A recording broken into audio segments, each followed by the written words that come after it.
Hi. Well, the acrylic two-parter is uploaded now. So back to watercolour, and a word about the palette. I've just watched Stephen Cronin's latest one, thoroughly enjoyable as always.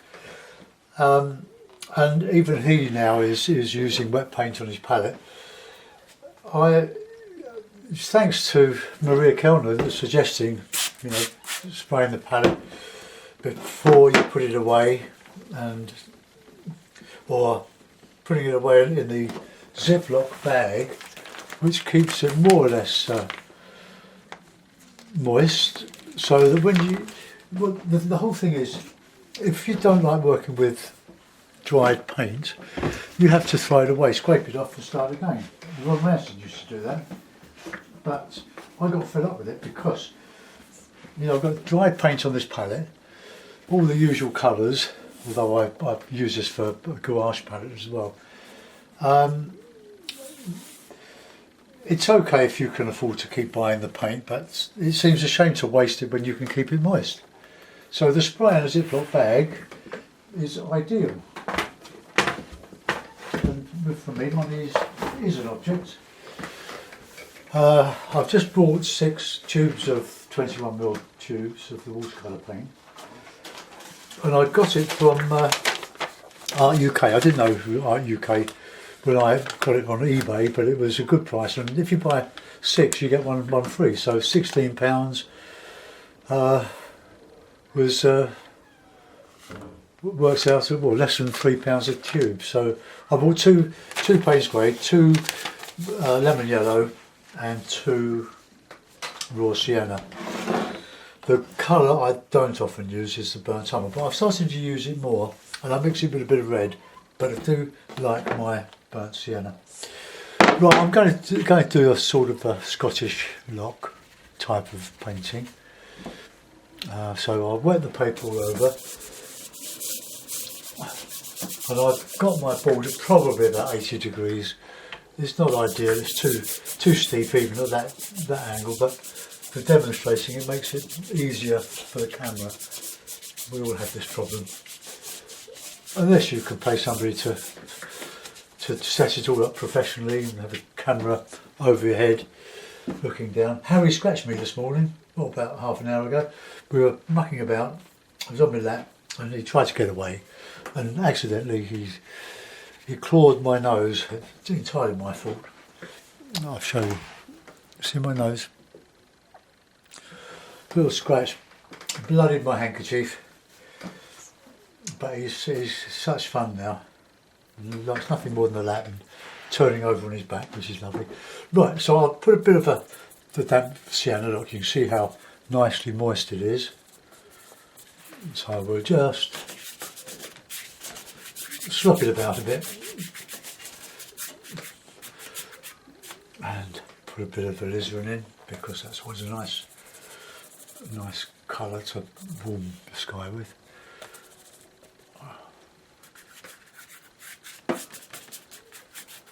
Never know how these are going to work out.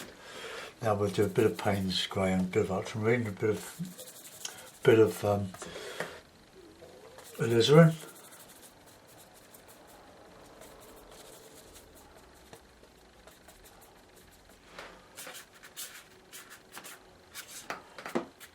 The water, the reflection. Get a good strong mix for the top of this.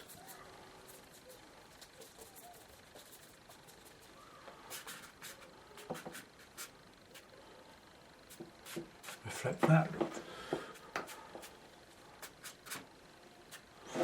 Right, okay, so with those colours I'll quickly put in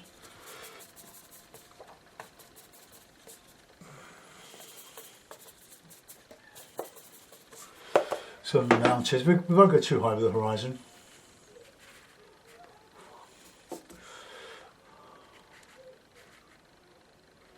Nice level horizon there. I'm going to put some rocky shore in on this one. A bit of blue in the background.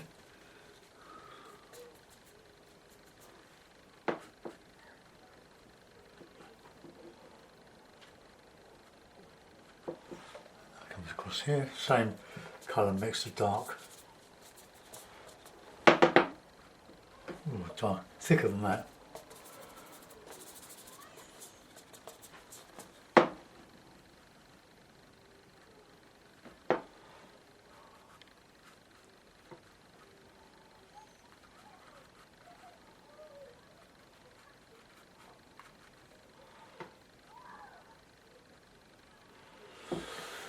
Right, mix in some colours into that shore there. We can have some green in there as well.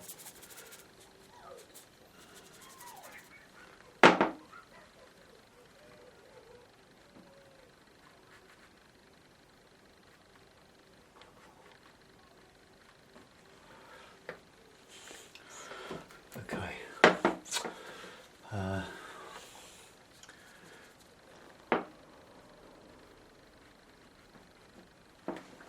I think it's going uphill a little bit, isn't it?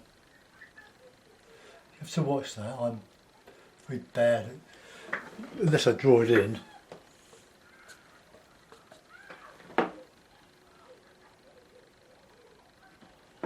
Okay.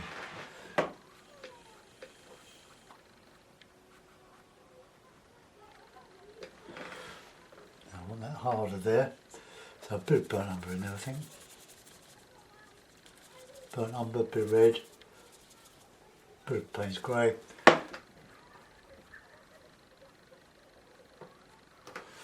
And then put a greeny sort of slope in.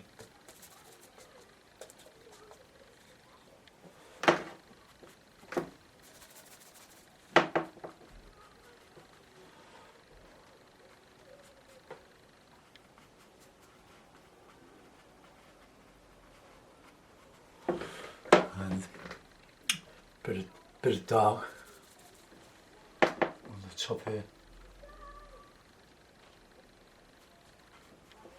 and some sort of pines just sort of sticking up here.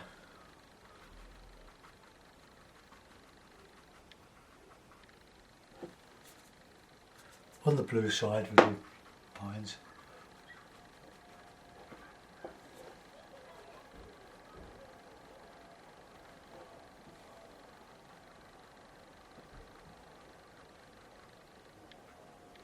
Okay, now when that dries a bit, we'll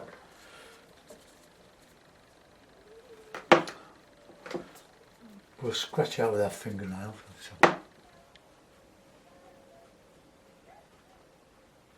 want this darker because this is where beaches can go. And rocks all the way across, I think.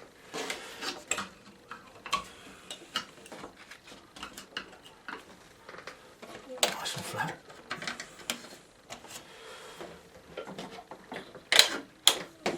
And some nice sienna in there.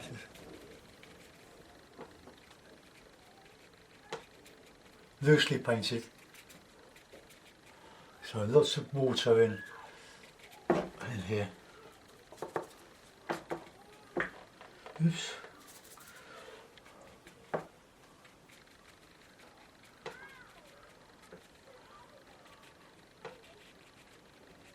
Well, plenty of water in some of it because I'm going to lift out some rocks and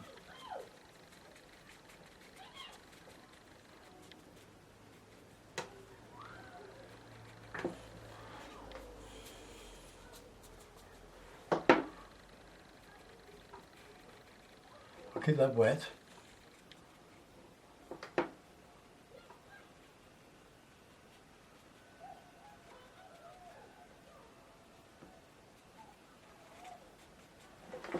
And some ochre back in, rush in that, as I say. Okay, card. Oops, sorry.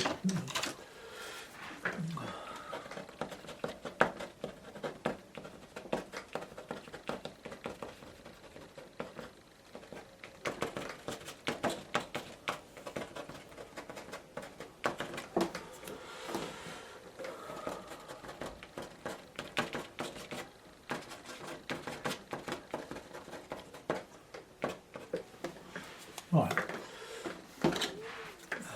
more out of that.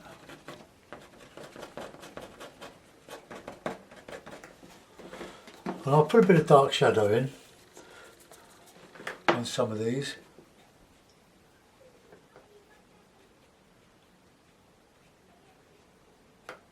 And a bit of reflection.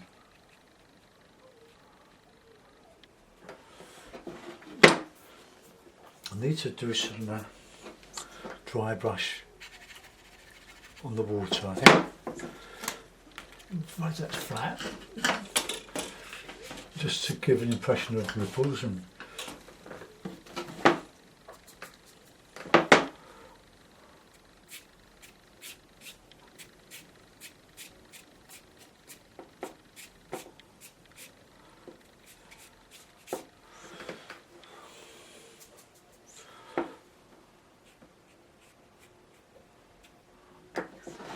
give that light through there. And I'm just going to do this one.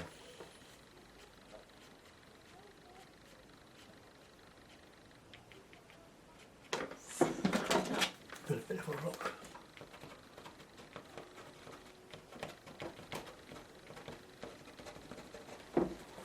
Not a lot on here, but we'll put some in.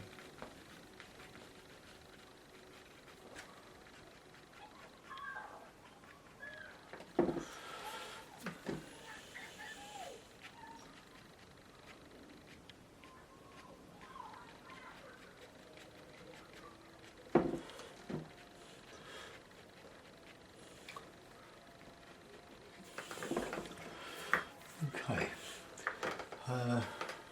Right, so we've got quite a few planes in there. We've got the foreground. We've got this plane here. We've got one beyond that, and then all this distance here, and a sort of an islandy type of landscape there. I'm just going to give that a dry. So, headphones off. Now.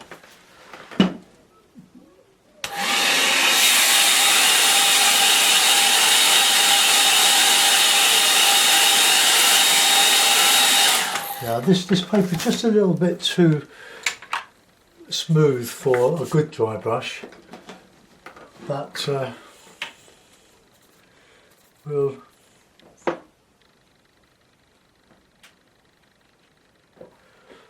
see what happens when we do this.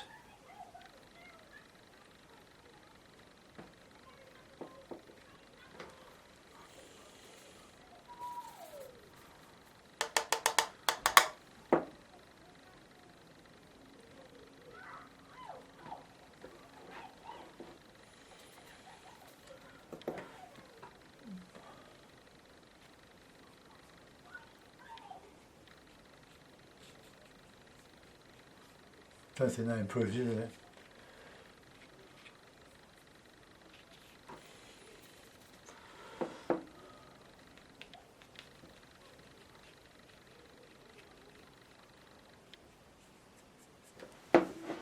No, it doesn't really. Okay, well, I'm going to put a couple of birds in, and that is finished.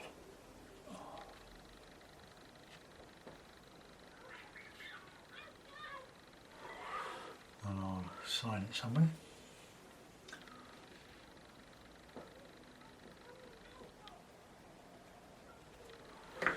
Right, I'll put it in the Blue Mountain. Let's see what it looks like.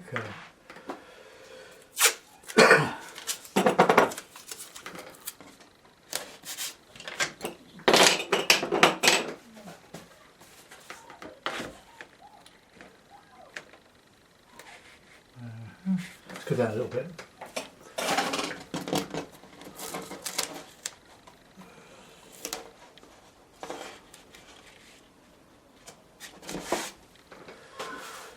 Okay.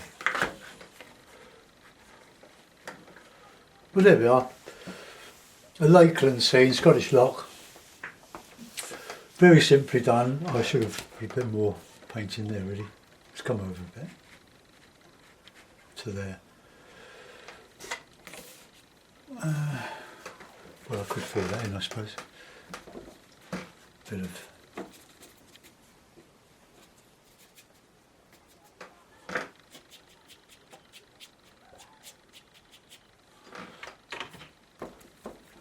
Probably ruined it.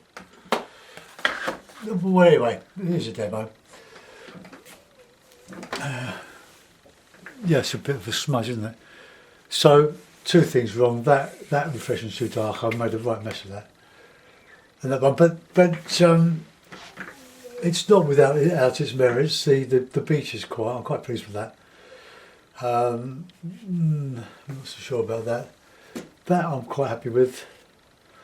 So all in all, the sky is fine. I'll let that go and see what you think. Let's bring you round and get the camera into a square on position. Oh, there we are. Maybe I'm being a bit critical,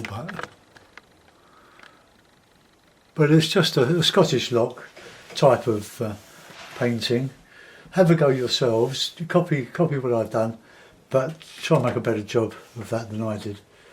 I'm going to stop doing that dry brush on the, because if the paper's not quite dead flat, it goes hits and misses in sort of clumps. But that is terrible. I really. Well, I'll let it go. I was thinking of scrapping it, but I think it's got enough in it anyway. Thanks for watching. Bye bye.